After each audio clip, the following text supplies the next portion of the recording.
유대인과 한국 사람들의 공통점 여러 가지 있어요. 차이도 많지만 그 공통점 중에 두 나라가 이 강대국에 둘러싸인 약소국이라는 것은 공통점인 것 같아요.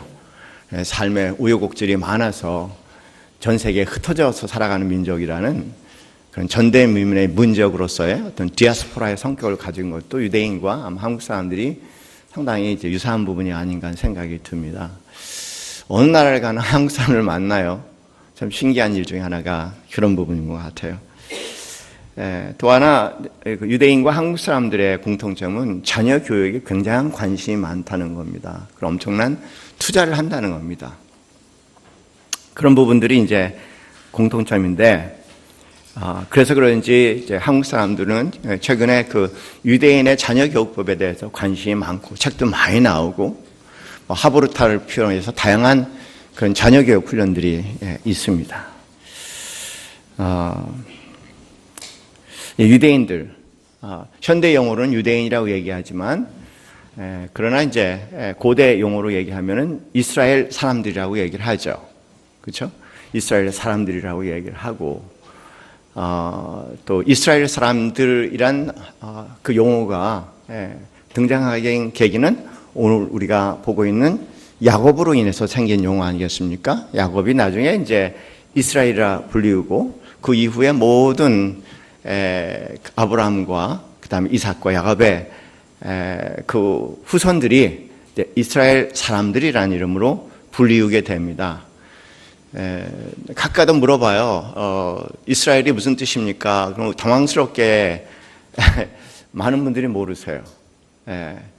근데 이제 엘이라는 뜻은 무슨 뜻인지 아시죠? 우리 남솔 예수교회 성도님. 엘은 이제 창조주 여호와 하나님, 무에서 유를 창조하신 전능의 하나님 할 때 엘이라는 단어를 씁니다.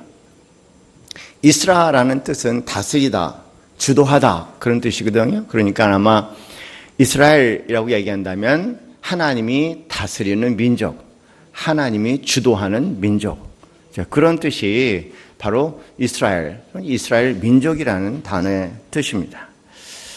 그 대표가 바로 야곱이죠. 이스라엘 사람들에 대해서 그들의 어떤 독특한 특성에 대해서 잘 알고 싶으면은 야곱만 잘 공부하더라도 가장 대표적인 사람으로 금방 이스라엘 사람들이 어떤 모습인가를 파악해낼 수 있고, 오늘 흔히 이제 현대판 이스라엘 사람이라고 얘기할 수 있는 유대인들의 여러 가지 삶의 습관들, 그 지혜들을 금방 이렇게 배울 수 있는 비밀이 바탕이 이 짧은 말씀이지만 오늘 말씀에도 가득 담겨져 있습니다. 그래서 몇 가지 그 모습에 대해서 살펴보기를 원합니다. 첫 번째, 늘 이스라엘 사람들을 생각하면 매우 목표 중심적인 삶이라는 거예요. 아주 자신들이 바라는 것이 분명하고 또 그 바라는 것을 향해서 초지일관, 그것도 그 바람이라는 것이 그냥 내가 바라서가 아니라 하나님께서 나의 그런 바람을 주셨다는 그런 바람에 대한 소명의식이라고 얘기하죠. 그 소명의식을 가지고 많은 삶의 역경과 도전이 있음에도 불구하고 내가 원하는 거다 바라는 것이 아니라 거기에 하나님의 소명의식이라는 것이 함께 합쳐져서 중첩이 돼서 포기하지 않고 그 목표를 향해서 가는 그런 독특한 특성을 가지고 있습니다. 야곱에게서 우리는 그 모습을 봐요. 야곱이 이제 고향을 떠나서 낯선 지역인 하란으로 가게 됩니다. 그 외삼촌 집, 하란에 있는 외삼촌 집으로 가게 되는데, 우리 앞에서 살펴본 말씀에 의하면 두 가지 목적이 있습니다. 하나는 형이 그 생명을 좀 위협하고 있지 않습니까? 부모님이 돌아가시면 내가 쟤를 죽이리라, 그런 위협의 목소리를 들었고, 또 부모님도 걱정해서 야곱을 잠시 피신시켜야겠다. 그러나 두 번째 목적이 있었어요. 그 두 번째 목적은 같은 동족인 동족과 그 야곱이 결혼했으면 좋겠다. 뭐 부모의 마음이면 여러분 다 이해하실 거예요. 아이들이 해외 생활을 많이 하면 가끔 가다가 걱정되는 일이 뭐냐면 그곳의 사람들과 혹시 결혼하지 않을까, 그런 마음, 이방인들과 결혼하지 않을까, 뭐 성경적으로 얘기하면 그렇게 해석할 수 있겠죠. 그래서 꼭 우리 민족과 우리 사람과 결혼하고 싶은 거는 너무 당연한 것 같아요. 교포들을 보면 교포들의 꿈 중에 하나가 같이 이제 우리 한국 사람들하고 결혼했으면 좋겠다. 그런 꿈을 가지고 있는 걸 보면은 분명히 그 부모의 마음을 담고 지금 떠나서 이제 같은 동족인 라반의 가족 가운데 결혼하기를 원했던 것 같습니다. 그런데 그것에 온 지 얼마 안 돼서 그 외삼촌 라반의 둘째 딸 라헬의 아름다움을 보고 사랑에 빠진 거예요. 결혼하겠다. 외삼촌께 그 요구를 했죠. 라헬과 결혼하고 싶습니다. 그래서 라헬이 외삼촌이 가만히 약을 보니까 성실해. 뭐 이제 누이 동생의 그 아들이란 것도 믿음직스럽지만 그러나 일을 시켜보니까 굉장히 성실하고 똑똑하고 유능한 친구예요. 그래서 꼭 붙잡고 싶은 마음이 들었죠. 가장 흔쾌히 허락을 합니다. 그래, 그 결혼시켜줄게. 단 뭐냐면 그 시대의 문화적인 배경을 보면은 딸은 집안의 대단한 노동력이죠. 엄청난 노동력입니다. 그래서 이제 딸을 시집을 보낼 때 그 노동력에 해당하는 대가를 요구를 해요. 그것이 가축일 수도 있겠고, 그다음에 가축이 아니면 와서 몇 년 동안 일을 해야 되는 거 아니겠습니까? 이제 야반 도주였으니까 야곱이 가진 건 없어요. 가진 거는 몸 하나고, 그리고 이제 몸으로 떼야 되죠. 그래서 계약을 한 게 뭐냐면 7년만 네가 나를 위해서 일을 하면 그러면은 라헬을 주겠다고 한 겁니다. 그래서 그냥 그 라헬을 생각하면서 표현이 너무 재미있어요. 시간이라는 개념이 객관성이 아니라 주관성이라고 얘기하는 7년의 시간인데 마치 며칠을 일한 것 같이 그렇게 7년의 시간을 일했다고 얘기를 합니다. 얼마나 그 7년의 일을 하면서도 내가 매일매일 저 여인하고 결혼한다면 저 여인하고 결혼한다면 그런 마음이 지냈든지 시간 가는 줄 모르고 7년을 일을 한 겁니다. 꿈이 이루어졌어요. 드디어. 그렇고 이제 결혼하게 되고 첫날 밤을 보내게 된 겁니다. 근데 아침에 눈을 떠서 보니까는 라헬이 아니라 라헬의 바로 그 언니 되는 레아가 잠자리에 있는 거예요. 너무 여러분 한번 상상을 해보세요. 그런데 정말 이렇게 그럴 수밖에 없는 게 문화적으로 보면은 이제 그 당시에 결혼을 하면은 첫날 밤 지내기 전날 하루 종일 이제 축제를 해요. 그럼 뭐 술을 많이 먹습니다. 그러니까는 이제 아마 첫날 밤을 보냈는데 이게 이제 완전히 제 생각에는 술에 취해서 그냥 하루를 보낸 것 같아요. 아침에 정신 차려 보니까는 레아라는 여인입니다. 여러분 그 충격을 한번 상상을 해보세요. 7년 동안 일하고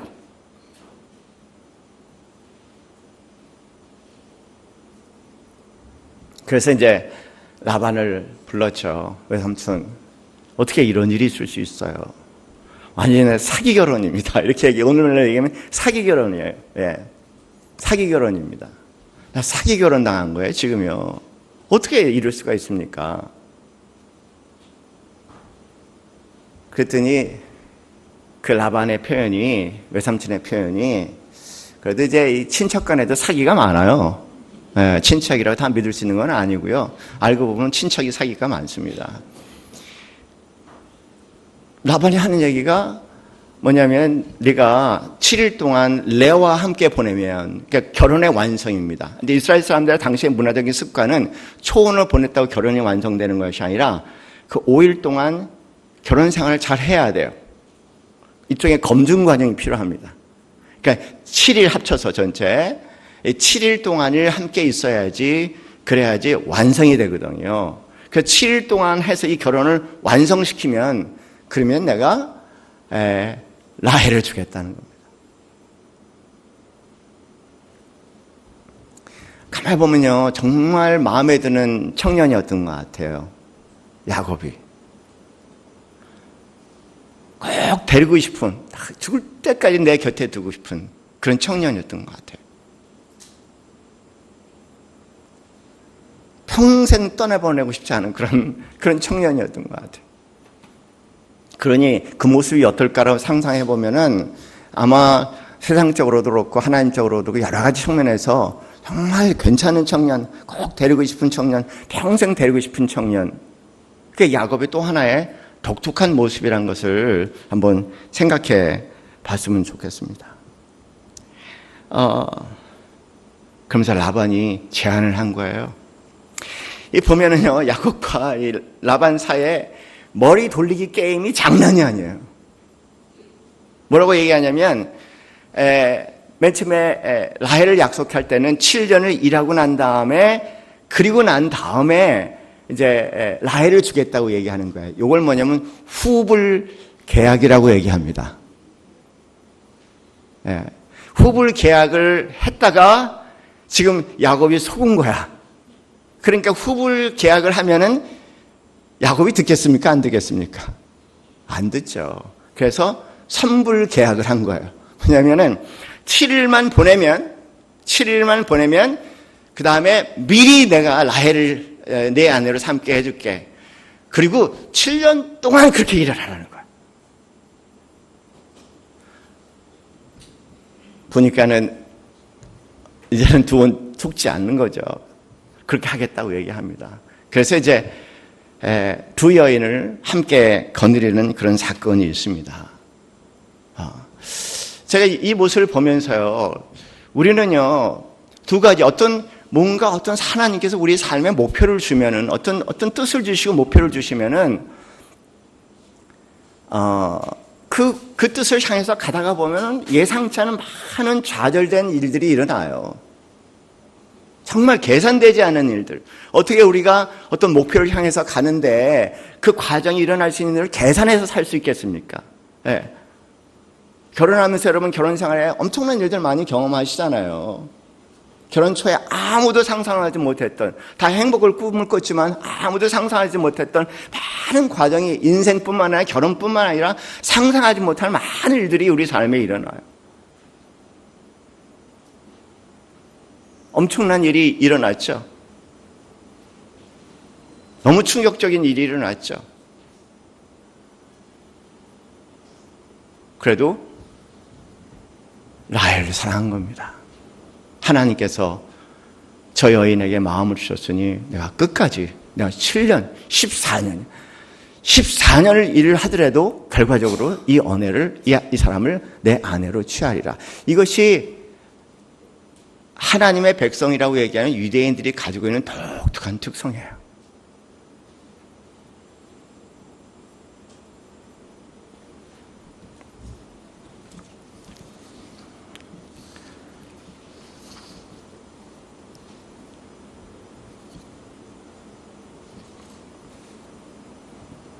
매우 목표 중심적인 사람들입니다.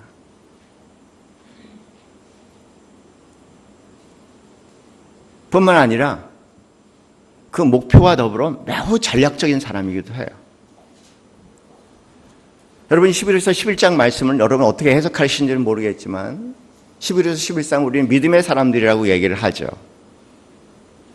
그런 믿음의 사람이 뭔지 한번 곰곰이 생각해 보세요. 믿음의 사람이란 다른 것이 아니라 하나님께서 나에게 준 꿈을 향해서 그것이 10년이 됐든 20년이 됐든 수많은 좌절과 아픔이 있어도 초지일관 그 삶을 향해서 나가면서 결과적으로 하나님께서 이루셨다고 고백할 수 있는 증인이 되게 하는 삶이 믿음의 삶이니까 아주 항상 목표를 바라보고 살아가는 사람들.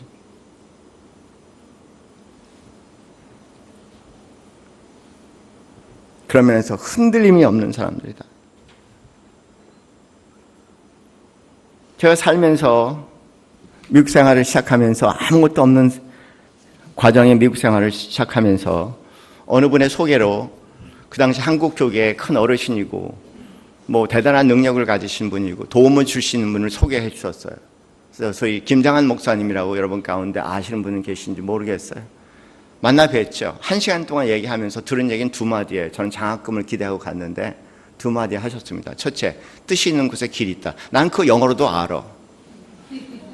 근데 그 어르신이 그렇게 얘기하는 거예요. 많은 성경 얘기를 하고 많은 뭐 하고 내가 도와줄게 뭐 이렇게 하고 뭐 이렇게 연결시켜 줄 줄 알았는데 무슨 내가 너무나 잘 알고 있는 영어 뜻 있는 곳에 길이 있다. 예, 그러니까 뜻을 채워라. 뜻을 확인하라.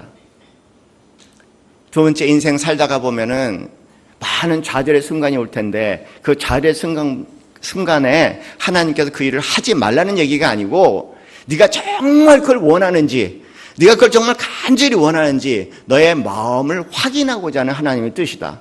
견뎌라. 그러면서 당신의 삶을 얘기하셨어요. 당신의 삶을 얘기하시더라고요. 그러더니 제 머리에 손을 탁 올려놓으시더니 기도 한마디 하고 가라고 하시더라고요. 뭐 그분이 저희를 사기치는 것이 아니라 제가 마음에 기대하는 거 있어서 뭔가 제가 사기당한 같은 그런 느낌이 드는 것 같아요. 너무 험하고 허전한 거예요. 그리고 갔습니다. 그 말은 정말 놀라운 말씀이었어요. 내가 이거 정말 원하는 건가? 많은 좌절과 어려움을 부딪힐 때마다 포기의 순간에 부딪히다. 내가 정말 이걸 원하는 건가? 내가 정말 원하는 건가? 내가 정말 원하는 건가? 그래, 나 원하는 거야. 그럼 견뎌보자. 무슨 기적의 손길이 내려오는지 견뎌보자. 견딘다는 얘기는 내가 할 수 있는 범위는 벗어났다는 얘기입니다. 그럼 신기하게 하나님 하시는 또 다른 아름다운 일이 그리 있더라고요. 야, 그분이 나에게 주신 선물이 그냥 어떤 책의 선물이 아니라 저는 그분의 일생의 고백이었다고 증언을 하셨다는 것을 그날 알았어요.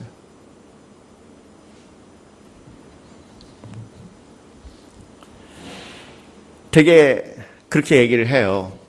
예, 세상에 원칙이 있습니다. 세상의 원칙은요,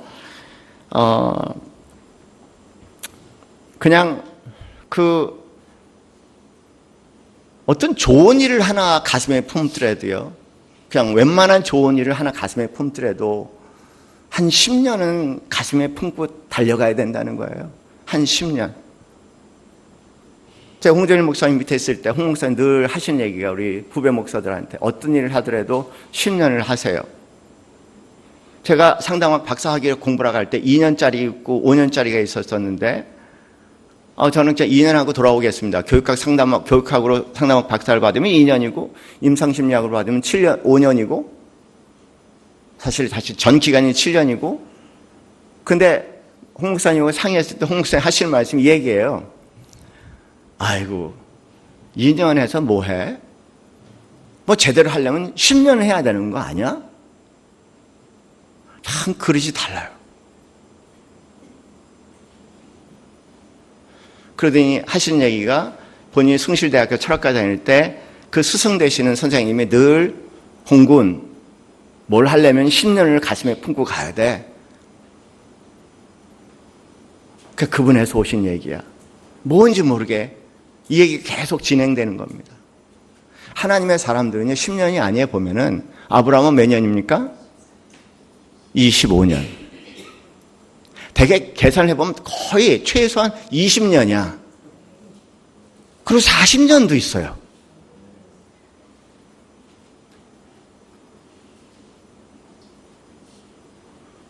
그게 믿음의 사람들이 가지고 있는 특성인 것 같아요.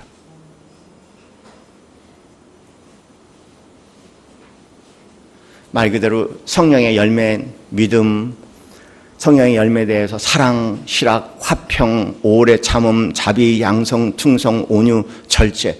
이걸 한마디로 얘기하면 믿음의 성격을 얘기하는 것 같아요. 하나님께서 나에게 주신 작은 꿈이든 큰 꿈이든 그 꿈을 가지고 사랑하는 거죠. 사랑하는 거예요. 사랑하는 마음으로 인내하고 참고 견디고 충성하고 절제하면서 그 삶을 향해서 나가는 그런 믿음의 사람들의 모습을 우리가 보게 됩니다. 어떻게 보면 그렇게 얘기할 수 있어요. 남서울 예수교회 10년, 올해가 10년째인데 맨 처음에 시작할 때 그런 마음이었죠.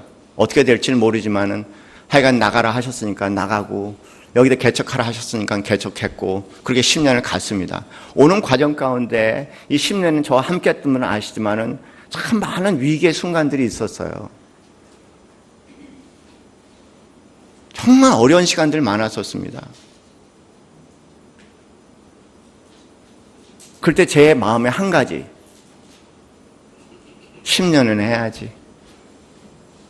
무슨 재주가 있어서가 아니라 어떤 능력이 있어서가 아니라 10년은 해야지. 10년은 해야지. 그래서 한국 사람들이 제일 힘든 게 뭔지 아세요?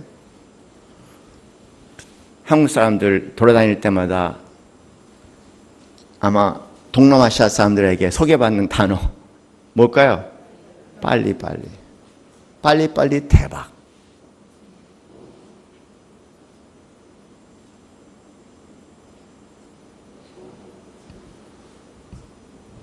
우리 사회를 더욱더 힘들게 만들어가는 이유 빨리빨리예요.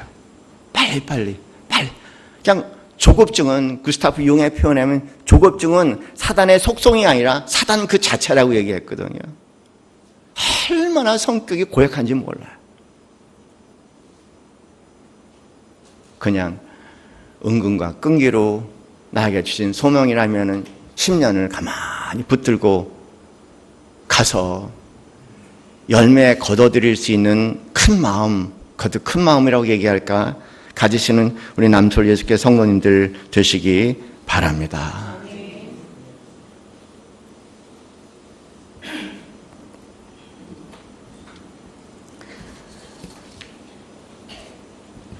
여기 보면은 아주 전략적인 사람이에요.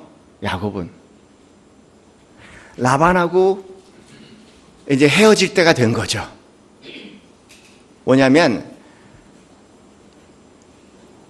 여기에 온 목적이 있었거든요.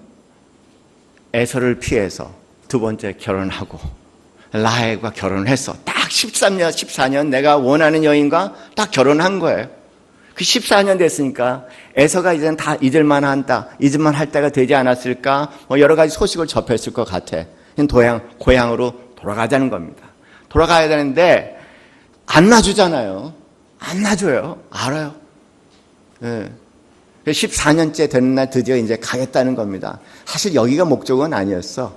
여기서 라헬과 결혼하고 그리고 다시 아버지 어머니 계시는 고향 땅으로 약속의 땅으로 돌아가는 것. 하나님께서 약속을 하셨으니까 내가 베델에 가서 다시 한번 약속하신 하나님을 만나고 하나님께 이 제물을 드리겠다는 그 약속을 이루고 싶은 거예요. 돌아갈 때가 된 겁니다. 돌아가기로 했어. 근데 라헬을 아니까는 이거 그냥 안 보내주는 거예요. 내가 라헬까지 결혼을 했습니다. 그런데 삼촌, 나로 인해서 삼촌이 엄청난 부자가 됐지 않습니까? 나에 대한 하나님의 축복이 삼촌에 대한 축복이 되어서 제가 만지는 것마다 이렇게 잘 자라고 참 큰 재물이 돼서 삼촌에게 큰 복이 되지 않았습니까? 그렇게 얘기를 해요. 나는 지금 빈털터리예요. 근데 돌아가야 되겠는데 내 목 좀 주세요. 어떻게 해야지 내 목을 줄 수 있겠습니까? 그랬더니 네가 제안하라는 겁니다. 근데 여기서 대목에서요. 정말 놀라운 제안이 나오는 거예요. 왜냐하면 라반을 14년 동안 알았기 때문에 이 사람이 얼마나 욕심이 많은 사람인지 그 언제든지 마음을 한순간 바꿀 수 있는 사람인지 잘 알고 있는 이 야곱이 제안하는 건 이런 제안이에요. 너무 신기한 제안. 말도 안 되는 제안을 했어요. 라반에게. 여기 그 염소와 양이 있지 않습니까? 그리고 뭐 얼룩무늬, 점박이, 까만 그런 양과 염소도 있지 않습니까? 그렇게 얘기하면서 이렇게 얘기하는 거예요. 이 점박이나 얼룩무늬나 까만 것들은 다 가져가세요. 그리고 하얀 놈만 저한테 남겨주세요. 그럼 제가 그걸 관리를 할게요. 하얀, 흰 양과 염소만 남겨달라는 겁니다. 그리고 그 중에 흰 양과 염소 사이에 만일 얼룩무늬나 또는 점박이나 검은 그런 양과 염소가 나타나면은 그러면은 그건 제 거로 할게요. 하얀 건 다 삼촌 거로 할게요. 그 얘기를 듣고 아마 삼촌님께서 얘가 미쳤나? 어떻게 신 염소와 양에서 얼룩무늬와 점박이가 나온단 말이야? 그런 생각을 했었을 것 같아요. 그렇게 해라? 그러니까 라반이 그 신 걸 다 빼놓은 나머지 양과 염소를 다 거둬서요, 아들한테 맡겨갖고 아주 먼 곳에, 교배가 일어나지 않은 먼 곳에 보내버리고요, 하얀 이 양과 염소만 갖다 놓은 거죠.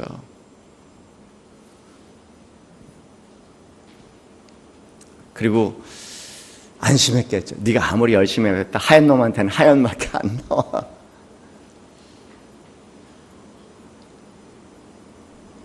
근데요, 웬일이야? 하얀 놈, 다 하얀 놈인데 새끼들이 나오는데 시간이 지나가면서 점점 얼룩무늬가 많아지고 점박이가 많아지고 그리고 검은 염소들이 훨씬 더 많아지는 거예요. 야, 신기하다, 기적이다 라고 생각하지 마세요. 멘델의 유전 법칙을 아시면은 상식이란 것 금방 아실 겁니다. 그래서 우리 중학교 때 배웠던 멘델의 유전 법칙을 좀 되새기는 시간을 한번 가져볼게요. 예. 이해하거나 말거나, 예. 한번 함께 보겠습니다. 우리 공부했던 거예요, 다. 예. 생물 시간에. 예. 여기 둥근 완두가 있고 주름진 완두가 있어. 둥근 완두의 대문자 알자는 우성인자라고 우리가 배웠어요. 작은 것은, 여러분 이야기해요. 작은 것은 열성인자라고 배웠어. 잡종일 때 둘이 이렇게 결혼을 하면은, 그러면은 우성과 열성이라는 둘이 나오는 거예요. 여긴 다 계산을 얘기하면 신놈들이야. 하얀 양과 염소들이야. 그런데 요 잡종 1대가 넘어가면서 잡종 2대로 가면은요, 맨 여러분이 보실 때 왼쪽에는 오로지 우성만 남았고 왼 오른쪽에는 열성만 남은 거예요. 그리고 나머지 가운데 2개는 우성은 있지만 열성인자는 그대로 가지고 있는 거예요. 자, 여기서 제 3대까지 내려가면 무슨 일이 있을까? 예, 죄송합니다. 거룩한 시간에 이런 얘기를 해서. 예, 3대까지 날아가면 당연히요, 여러분, 순종과 잡종이 섞여 있으면은 시간이 많이 지나면 뭐만 남을까요? 잡종만 남은 거예요. 얼룩무늬, 점박이, 그리고 검은 놈. 4,000년 후에 멘델의 유전 법칙이라는 걸 통해서 이걸 밝힌 거예요. 그러면 4,000년 전에 도대체 이 야곱은 어떻게 이것을 알았을까?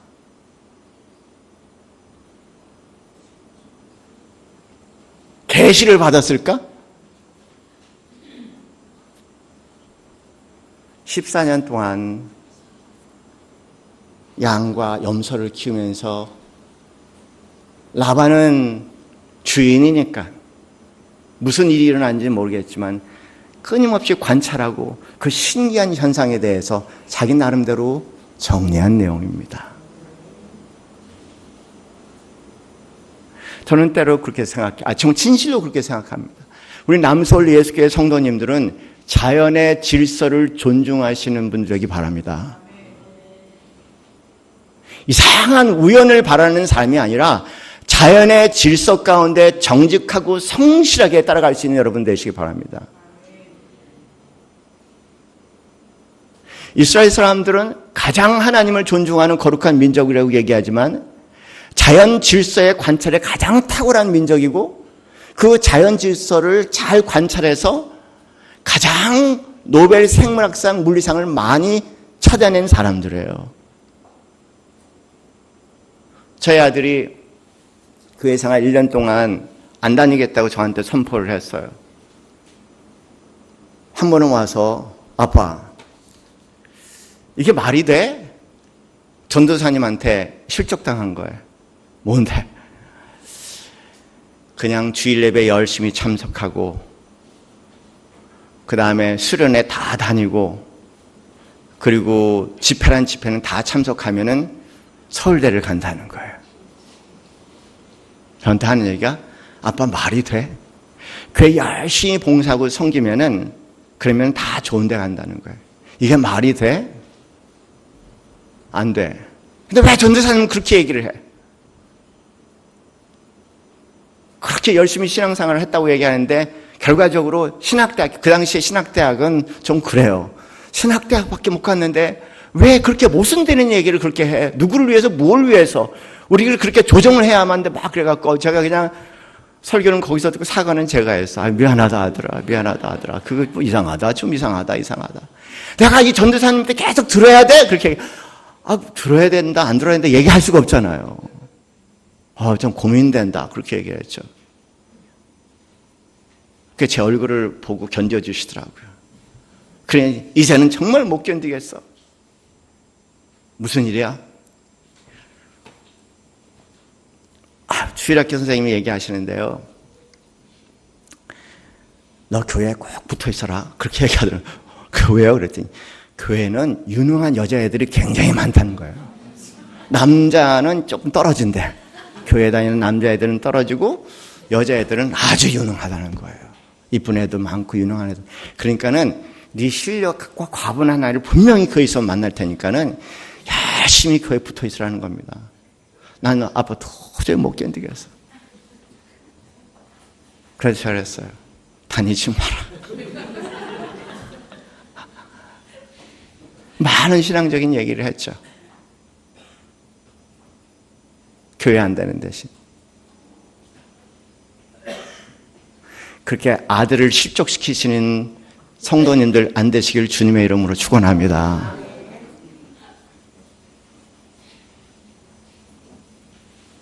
자연은 자연의 질서가 있고요.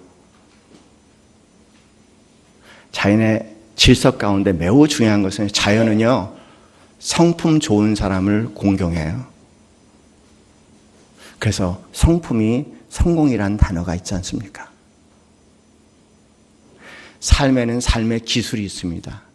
자연을 잘 관찰하면 공부에는 공부의 기술이 있고 부자에는 부자의 기술이 있고 삶에는 삶의 기술이 있어요.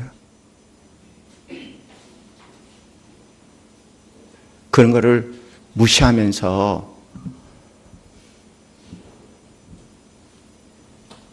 살아가는 것은 올바른 신앙은 아닙니다.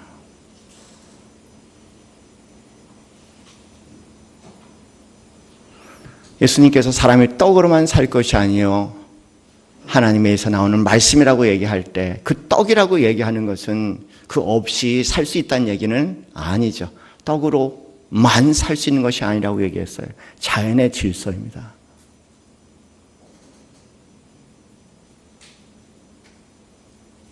자연의 질서를 무시하면 우리의 삶이 어떻게 될지 우리 금방 알 수 있지 않습니까? 다시 한번 말씀드릴게요. 남서울 예수교회 성도님들은 삶을, 자연을 존중하는 그런 신앙 가운데서 성실과 근면과 성품과 인내를 가지고 삶을, 신앙을 이루고 나가시는 분들 되시기 바랍니다. 그러나 그랬어요. 오늘 본문 보면 희한한 장면이 나오잖아요. 뭐냐면 얼룩무늬 가지가 있어.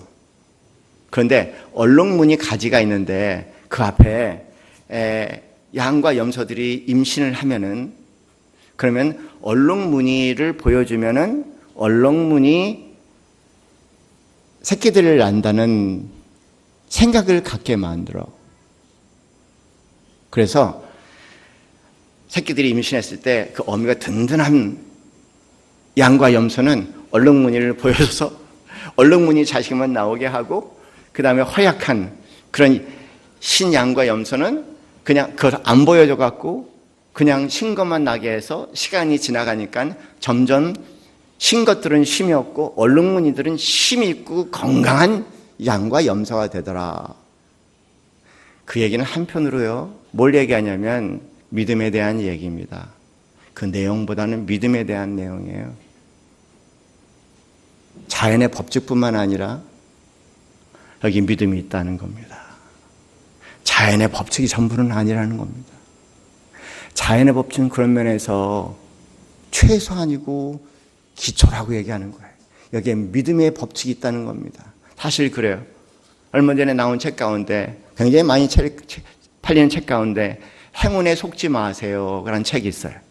그 책의 내용은 간단합니다. 세계적인 월스트리트가의 그 존경받는 사람인데 그분이 하는 얘기는 사람이 열심히만 해서 성공하는 건 아니더라. 왜냐하면 열심히 하지만 그 시대의 조류와 딱 맞아야지만 그 일이 되더라는 겁니다. 열심히만 갖고 되지 않더라는 겁니다. 그러면서 그분이 권면하는 것은 열심히 했다고 반드시 되는 건 아니에요. 그 시대의 요구하고 딱 이게 우연하게 들어맞아야 됩니다. 그래서 내가 시대의 요구에 맞지 않아서 내가 열매를 거둬주지 못했다고 해도 단 하나만 잊지 마세요. 단 하나. 품위는 잊지 마세요. 품위만은 잊지 마세요. 후회는 하지 마세요. 그냥 열심을 다했다면은 그렇다면 시대의 운과 맞지 않았던 문제라고 생각하시고 품위를 지키세요. 난 그게 너무 마음에 들어. 품위를 지키라는 거예요. 그게 뭐냐면 우리가 하는 일에 우리의 능력이 전부가 아니라는 겁니다. 그건 보이지 아니하는 하나님의 섭리와 함께 한다는 거죠. 어느 청년이 춤을 되게 좋아했어요. 이상하게 그 청년에게는 춤을 출 때만이 살아있다는 느낌을 느끼는 거예요. 어디에서도 의미를 찾을 수 없습니다. 누구에게 춤을 가르쳐 주면은 그 아이가 그 춤을 통해서 자기를 표현을 하는 걸 바라볼 때 너무 행복하게 바랐던 한 젊은이가 있었어요. 나는 춤을 춰야 됩니다. 여러 가지 조건을 볼 때 많이 떨어져요. 그래서 말렸죠. 아니야. 다른 거 한번 생각해봐. 아니요. 나는 춤을 춰야 합니다. 뒤로 물러서서 기다리고 어느 날 힘들어하고 좌절되는 모습을 보면은 또 다른 것도 있지 않냐? 다른 것도 해보자. 아닙니다. 나는 춤을 춰야 됩니다. 그렇게 10년을 가더라고요. 꼬박 10년을. 나는 춤을 춰야 됩니다. 나는 춤을 춰야 됩니다. 1등 한 적도 없고 어디에 두드러지게 눈에 띈 적도 없고 그저 나는 춤을 춰야 됩니다. 나는 춤을 춰야 됩니다. 그렇게 10년. 그리고 10년 끝마디에 아무도 상상할 수 없었던 기적 같은 일이 하나 벌어져서 해외 유명한 세계적인 무용단에 입단을 하게 된 거죠. 그것도 돈을 받고. 다시 한번 보는 거예요. 그래요. 비나이다 돼서 되는 것이 아니라는 거. 나에게 그 꿈을 가졌다면 그 꿈을 향해서 많은 시련과 어려움 가운데서도 하나님께서 나에게 주신 꿈이란 끝까지 견디다가 10년 내에 열매 맺고 20년 내에 맺는 것, 그것이 기적이라는 것을 아시는 우리 남서울 예수교회 성도님들 되시기 바랍니다. 이스라엘 사람들이 얘기하는 기적은 바로 그거예요. 우리가 생각하는 기적이 아닙니다. 꿈, 정직, 성실, 지혜, 인내, 그 끝에 하나님께서 허락해 주시는 놀라운 일. 그것을 기적이라고 얘기를 하죠.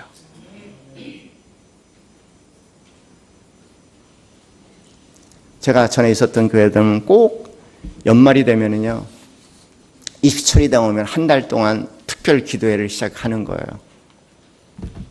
수능 앞에 두고, 그리고 수능 보는 날, 또 부모들은 아이들은 학교에 출근하고, 학교에 가고, 시험 보는 시험장에 가고, 부모들은 또 이렇게 또 교회에 와서 하루 종일 애들 시험 보는 동안 그래서 같이 기도하고 예배하고, 그래서 다 합격했으면 좋겠어요. 사람이 왜 후폭풍은 생각하지 못할까? 거기서 붙은 애도 있지만 떨어진 애도 많다는 거예요. 그럴 때 그들이 당해야 할 실적도 한번 생각해 봤으면 좋겠어요. 하나님은 없는 것 같아.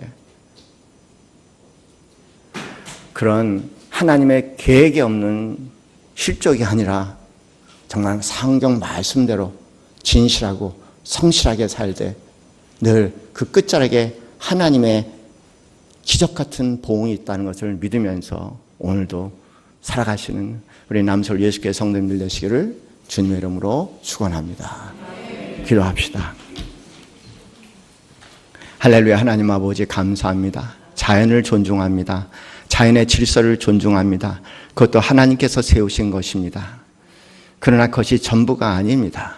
그러나 존중합니다. 열심히 배우겠습니다. 성실하게 따라가겠습니다.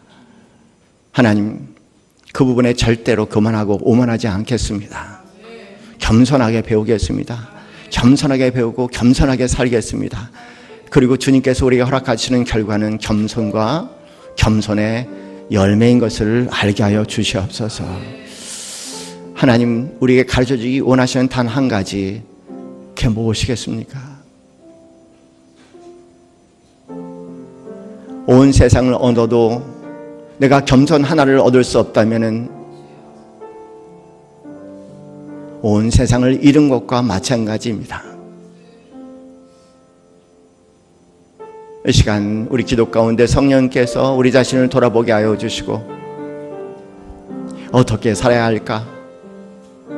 어떻게 이스라엘 백성같이 살아야 할까? 곰곰이 하나님께 정직한 기도 드릴 수 있는 시간 될 수 있도록 주님 인도하여 주시옵소서. 함께 기도하겠습니다. 이제는 우리 주 예수 그리스도의 그 크신 은혜와 하나님 아버지의 지극하신 사랑과 성령님의 교통교감하심이 자연의 질서와 그리고 자연의 질서를 초월한 초자연의 질서를 양손에 갖고 지혜롭게 하나님과 더불어 씨름하며 인생을 일궈나가기 소원하는 이 시대의 정직한 하나님의 사람이 되기 소원하는 남서울 예수교회 성도들 머리 위에 지금부터 영원까지 함께 있기를 축원하옵나이다. 아멘.